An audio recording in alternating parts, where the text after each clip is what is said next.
considering using the White House as the venue for your nomination speech.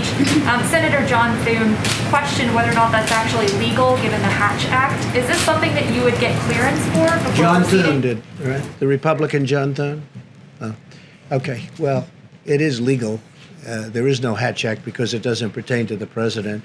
But if I use the White House, we save tremendous amounts of money for the government in terms of security, traveling. If we go to another state or some other location, the amount of money is, very enormous. So that's something to consider also.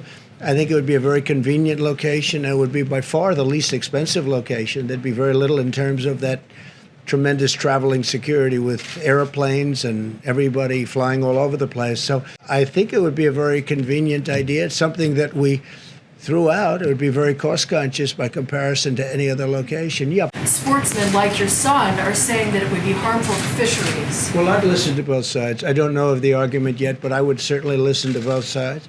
My son has some very strong opinions, and he is very much of an environmentalist, and he was very impressed with what we did yesterday, because that's one of the great environmental bills, and beyond that, ever signed since, I guess, over 100 years, if you think about it. It's been a long time. I will look at both sides of it. I had heard about it. I understand they're going to be doing a briefing sometime over the next 48 hours. It's going to go very quickly. I've done a lot for Alaska. I love Alaska. It's a special place. I'd like to begin by providing an update on my administration's actions to protect American workers as we battle the China virus. Since the virus escaped China, my administration has enacted $3 trillion in economic relief. It's been very, very successful, and you saw that by the numbers that were issued yesterday and the day before. As to used car sales and auto production, they've been incredible numbers, actually. Shockingly incredible. We've been negotiating in good faith with Democrat leaders in the House to extend relief payments. We're negotiating right now as we speak, and we'll see how that works out. But if Democrat leaders put partisan demands aside, we would reach an agreement very quickly. It would happen very quickly. In the meantime, my administration's exploring executive actions to provide protections against eviction. Eviction's a big problem, very unfair to a lot of people. It wasn't their fault that this virus came from a faraway land, as well as additional relief to those who are unemployed as a result of the virus.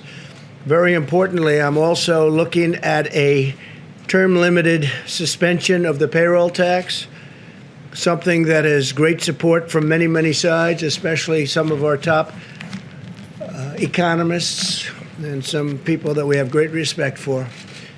So we're looking at a suspension of the payroll tax. The Democrats are primarily interested in a $1 trillion bailout of the poorly run states. We have some states and cities, you know them all. We don't have to go through names, but they've been very poorly run over the years. And we can't go along with the bailout money. We're not going to go along with that, especially since it's not COVID related.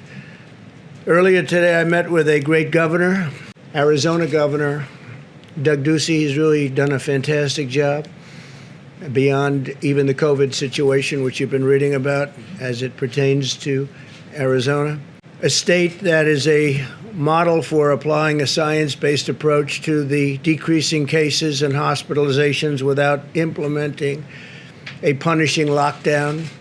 Arizona's record in reducing the spread of the virus while maintaining hospital capacity and allowing society to continue functioning and functioning very nicely, very successfully, is an example that shows how our path forward can work in other states. Arizona has a record, and a record really to be proud of. It's reduced the number of daily new cases by over 75%, cut the positivity rate in half, and reduced ER visits by 2/3, all the while keeping the economy functioning and functioning really well. When cases surged in June, the Vice President and Dr. Burke visited Arizona to consult with Governor Ducey. They had long consultations with Governor Ducey and his staff, and the Vice President has been in constant contact ever since. My administration is also collaborating with the state and local officials across the South and Midwest to provide similar guidance. We had a great relationship with the representatives in Arizona, and it's been such a successful endeavor. The federal government has supplied or delivered more than 400 million pieces of personal protective equipment to Arizona, along with nearly 70,000 vials of remdesivir. We've provided over $18 billion in economic support to Arizona, including more than $8.6 billion to support over 80,000 small businesses. So we really have been helping Arizona, and it's gotten tremendous results. Our goal is to protect the most vulnerable, increase recovery rates, you know that, and it's something so important, and prevent hospital overcrowding, all the while avoiding the kind of stringent lockdowns that would inflict substantial suffering. In this phase of the battle, we have the tools, resources, and knowledge to implement a targeted approach as we race to deliver a vaccine. And we are really working very hard on the vaccine, and I think they're doing a fantastic job. I've been meeting with officials of some of the greatest companies in the world, been meeting with scientists, and they're getting very close. If not there, they're getting very close. They're testing. Any proper analysis of infection control measures must take into account the short-term and long-term public health harms, including death caused by a far-reaching shutdown. When you shut down, you have many, many things that happen, from suicides to depression to drinking, alcohol problems to drug problems, to problems with marriages. That you have people confined to their house, their apartment, for long periods of time. You cause a lot of problems with that also.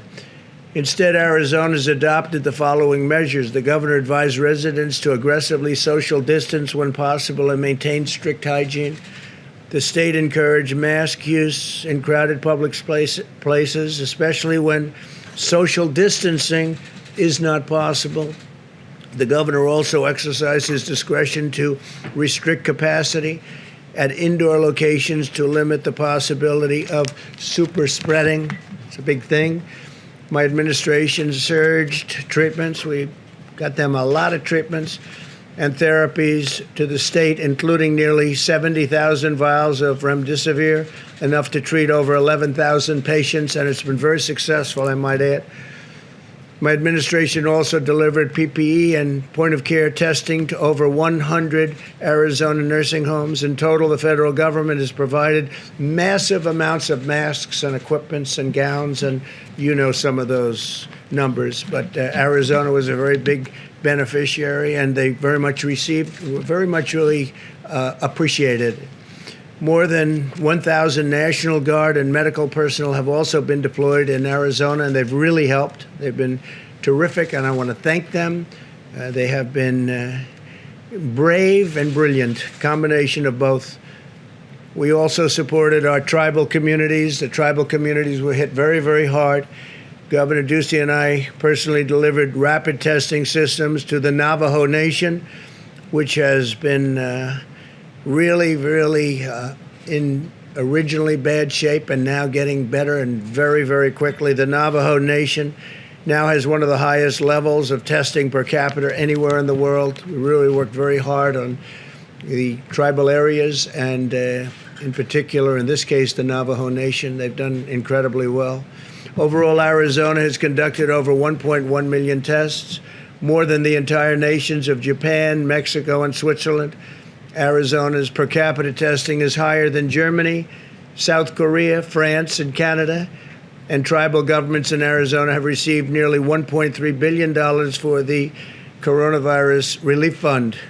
Meanwhile, outdoor dining, limited indoor dining, and most of the other businesses in Arizona have remained open and very vibrant. They're doing incredibly well. This is an approach, and it's an approach that's been incredibly successful. Arizona has been able to protect high-risk populations and quickly bring its outbreak under control without the need to impose overly punitive measures. Thanks to advances in treating the virus, the fatality rate across all age groups in Arizona is very low. Arizona's scientific and data-driven strategy also preserved hospital capacity, ensuring that those who need care were able to receive it and receive it immediately, very quickly. At the peak, approximately 15% of beds remained available statewide. That was at their peak, with roughly 20% of all occupied beds going to patients hospitalized for the virus. They kept other things going. They kept other forms of operations going. They kept elective surgery going. Did a really amazing job. Today, only 6% of the current hospitalizations in the state are related to the China virus.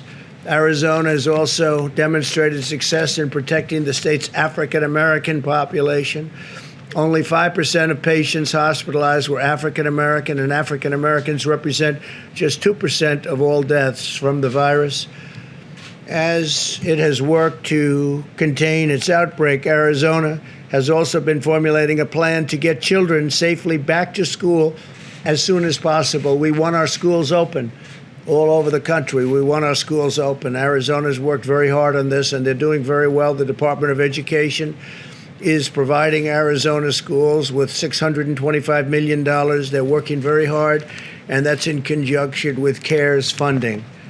My administration is actively working with other states in the same way we worked with Arizona.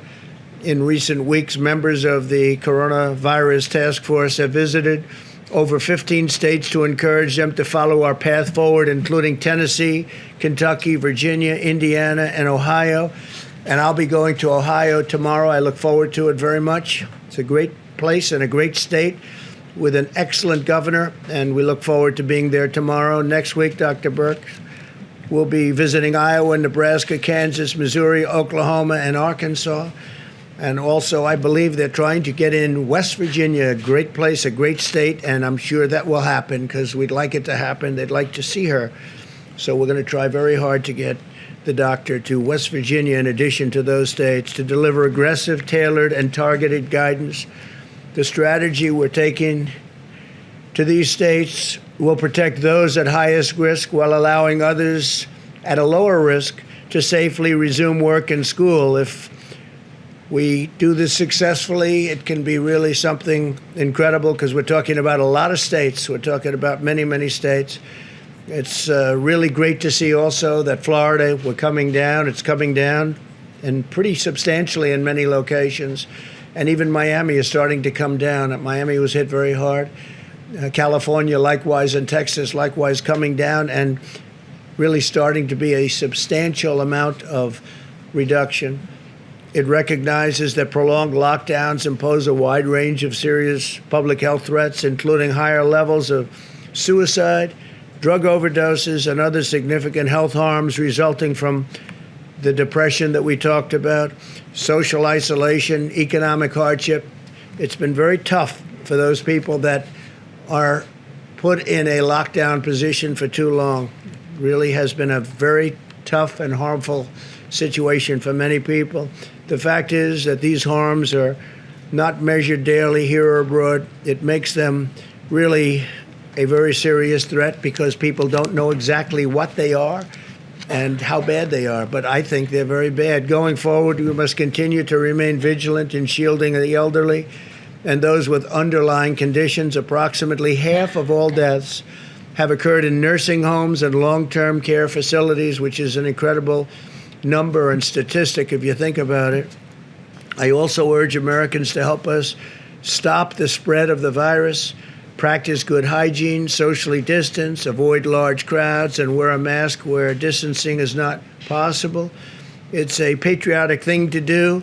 If you are sick, isolate yourself, especially from high-risk family members and friends. So important. Isolate yourself from high-risk family members and friends if you're not feeling well. Together, we will defeat the virus and emerge from this safer and stronger than ever.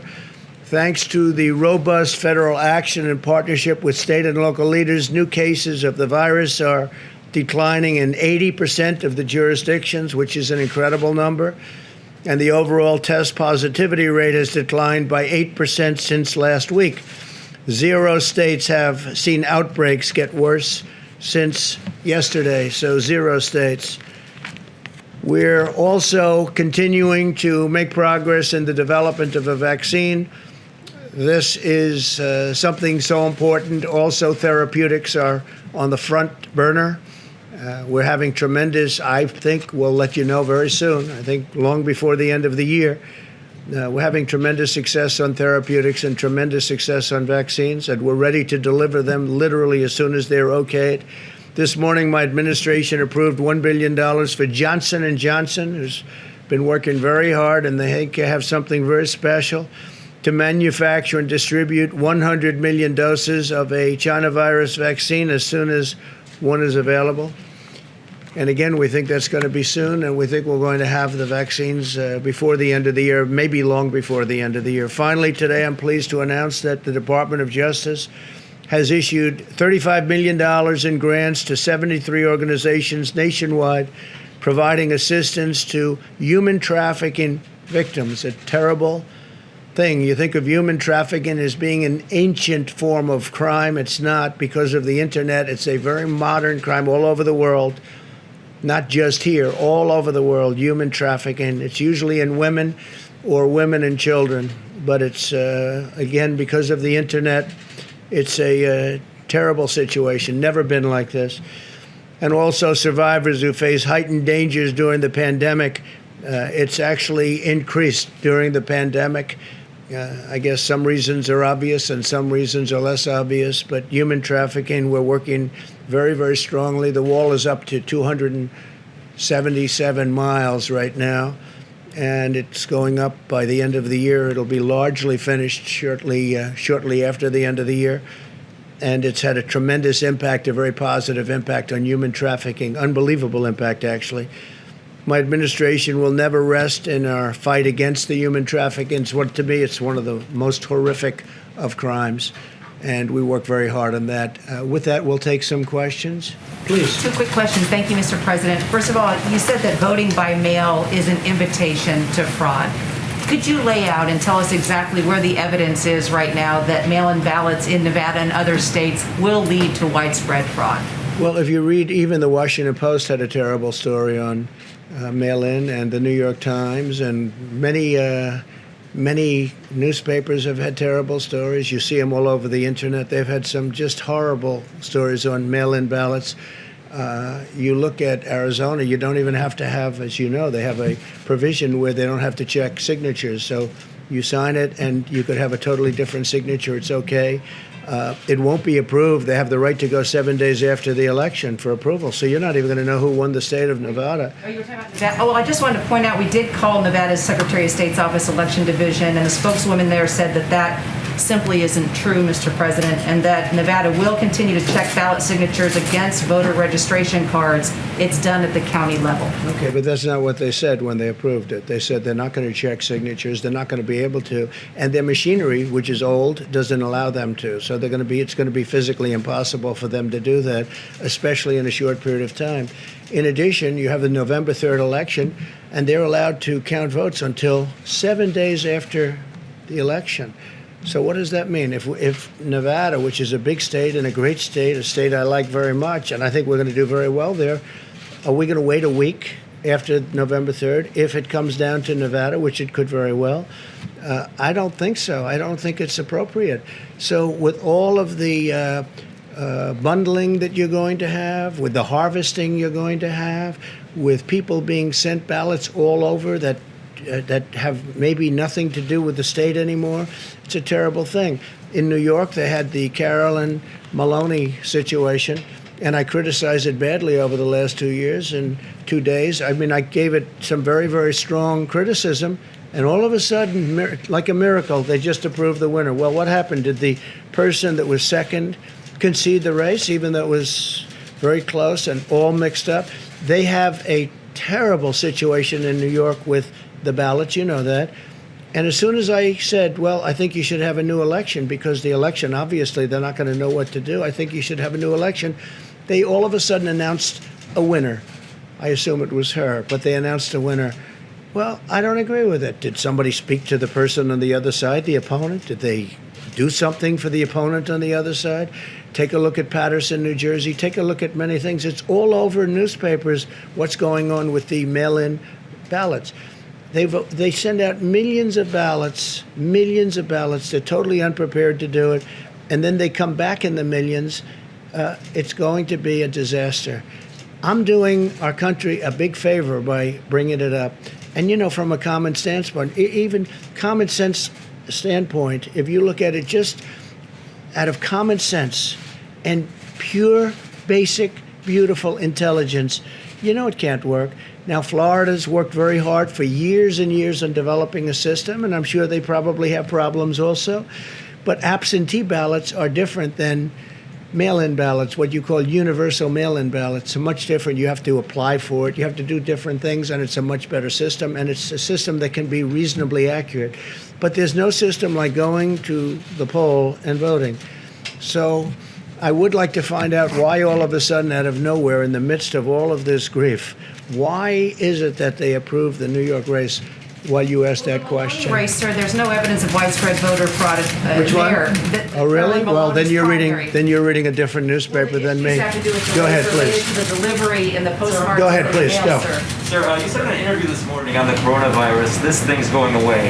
It will go away like things go away, despite ongoing cases and death. going away. Isn't that claim out of touch with reality? It's going away. No, it'll go away like things go away. Absolutely. It's no question in my mind. It will go away. Please, go ahead.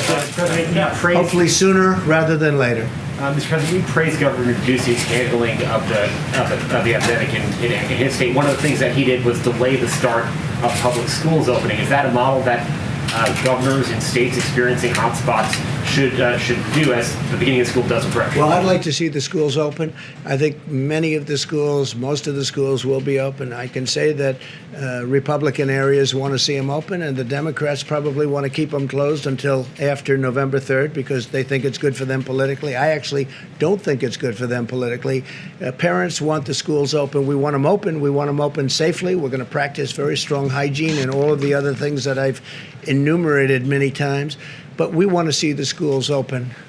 But you're encouraging states to follow Governor Ducey's model here, and what part of that model was His model, I just think he's done a very good job. I mean, he's really done a great job. You look at the numbers, you look at how it's dropped, and very rapidly, he's done a great job. He's a great governor. Please. In an interview this morning, Mr. President, you were talking about opening the schools, and you said children are virtually immune from COVID-19, but children have contracted this virus, and some have died. When I from say it. that, I'm talking about from getting very sick. If you look at children, I mean, they're able to throw it off very easily. And it's an amazing thing because some flus, they don't. They get very sick and they have problems with flus and they have problems with other things. But for whatever reason, the China virus, children handle it very well.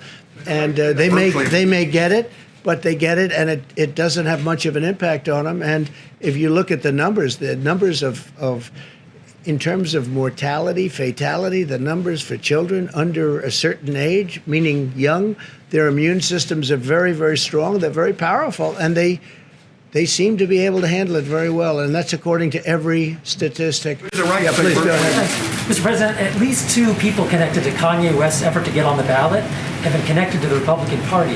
Is this Whose ballot? Kanye West. With Kanye He's getting on the West? ballot, including in swing states. And as you know, his wife has raised issues about whether he's having mental issues right now. So my question to you is, That Kanye West does? I don't know that. Who said that? his wife said he might be going through an episode. I don't But know. anyway, my question I to like you him. is, I mean, I like him. He's always been very nice to me. are you aware of any of Talking the about efforts? Kanye West. Are you aware of, or have you encouraged anyone in the party to help him get on the ballot, including in swing No, states? not at all. No, not at all. Other than I get along with him very well. I like him. I like his wife.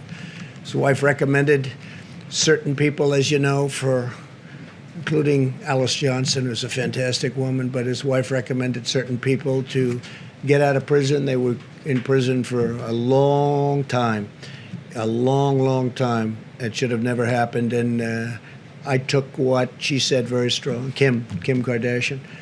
And she's got a good heart, very good heart. And I like Kanye very much. No, I have nothing to do with him getting on the ballot. We'll have to see what happens. We'll see if he gets on the ballot. But I'm not involved. Please. Thank you, Mr. President. I wanted to ask you, the group of Republican senators are backing $25 billion in payroll assistance to keep the airlines being able to pay their payrolls. do you endorse that They're plan? doing what Republican senators are doing. Republican senators want to go ahead with another $25 billion for airlines to keep their payrolls going. Well, if they need it, certainly that's a business. Some businesses are doing better than they would normally. Obviously, we know what those businesses are. And obviously, the airline business is not doing very well. You have shutdowns all over the world, and you have airlines that are essentially shut down. Some airlines are doing, modest. The best they're doing is modest. I think it's very important that we keep the airlines going. There'll be very good times very soon, I hope. And we don't want to lose our airlines. So if they're looking at that, whether they're Republican or Democrat, I'd be certainly in favor. We can't lose our transportation system. Yes, go ahead. I wanted to ask you too on Beirut. So there's been some question about your comments yesterday saying that it was an attack and that you'd heard from military officials that there was, an explosion, that it looked like some sort of a bomb. What it was. I can tell you, whatever happened, it's terrible, but they don't really know what it is. Nobody knows yet.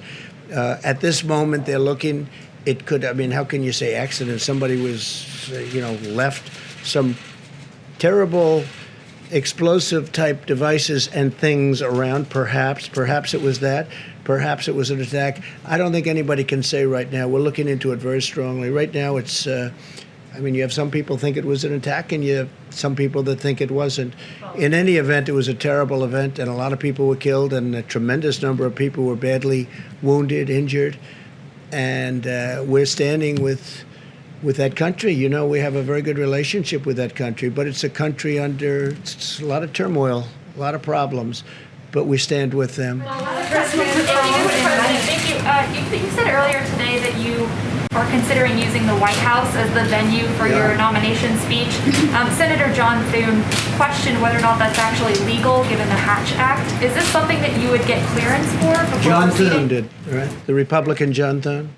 Oh, okay. Well, it is legal. There is no Hatch Act because it doesn't pertain to the president. But if I use the White House, we save tremendous amounts of money for the government in terms of security, traveling. If we go to another state or some other location, the amount of money is, very enormous. So that's something to consider also.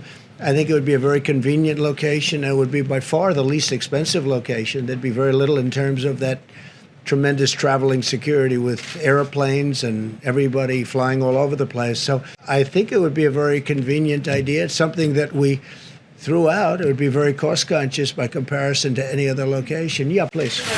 Yeah, your son, Don Jr., tweeted yesterday asking you to direct the EPA to reject the Pebble Mine in Bristol Bay, Alaska. It's a giant copper and gold mine, and the thinking is that Rejected in what way? just reject its construction. The Army Corps of Engineers 2 weeks ago suggested it would be okay to proceed with the project, but sportsmen like your son are saying that it would be harmful to fisheries. Well, I've listened to both sides. I don't know of the argument yet, but I would certainly listen to both sides. My son has some very strong opinions, and he is very much of an environmentalist, and he was very impressed with what we did yesterday, because that's one of the great environmental bills, and beyond that, ever signed since, I guess, over 100 years, if you think about it. It's been a long time. I will look at both sides of it. I had heard about it. I understand they're going to be doing a briefing sometime over the next 48 hours. It's going to go very quickly. I've done a lot for Alaska. I love Alaska. It's a special place. Anwar was one thing. The highway, Cove Highway, or whatever the new name is, whatever the old name is. We're getting approvals for a tremendous highway that's been sought for 40 years. They've been trying to get it approved, and I'm getting it approved. We've done a lot for Alaska. It's a special place, and I'll take a look at that. It's interesting. Yeah, please go ahead. Thank you, Mr. President. Two brief questions. First, your administration has praised ambulance drivers and the ambulance service for their role in dealing with the coronavirus. Sure. And recently, there has been scuttlebutt that the ambulance associations, drivers and all, have not been fully reimbursed for the work they're doing. They said they are owed $2.89 billion, and they've only received $300 million from the Provider Relief Fund. Not 300 billion, no. What, Not 300 million? You mean 300 million? At the Provider Relief Fund at HHS. Are you going to look into this? I will. or I make- just heard of it for the first time. The ambulance people have done an incredible job, as have the doctors, the nurses, the frontline workers. Law enforcement has been incredible. The military, FEMA. I mean, I could name almost every group. I can't tell you of a group that's done poorly, but the ambulance people have done it's a tough job too, very dangerous job, very tough job. I will certainly look in. I mean, you're telling me something that for the first time, nobody is complaining about not getting paid too much, but we'll take a look at the ambulance drivers. The other thing, Secretary Esper said today that based on what he had heard, the incident in Beirut he felt was an accident. Now, he's disagreed with you on other things before. Do you have any comment about his remark? Whatever if that's what he heard, I think that I've heard it both ways too. I've heard accent, I've heard, explosives, and obviously it must have been some form of explosives. But whether it was a bomb intentionally set off, it ended up being a bomb. But no, I've heard it both ways. It could have been an accident, and it could have also been something that was very offensive, and I wouldn't be very happy with that. And you have no problem with Just to him? follow up on that, Mr. President, even if you just have suspicion that the Beirut explosion is a bomb, do you have any plans of pertaining to U.S. assets in the region, for example? I mean, how are you looking into this? We're working very closely with the government, and we're working very closely with many different agencies, including the military, and we'll be able to figure it out. We already probably have figured it out. Thank you very much, everybody.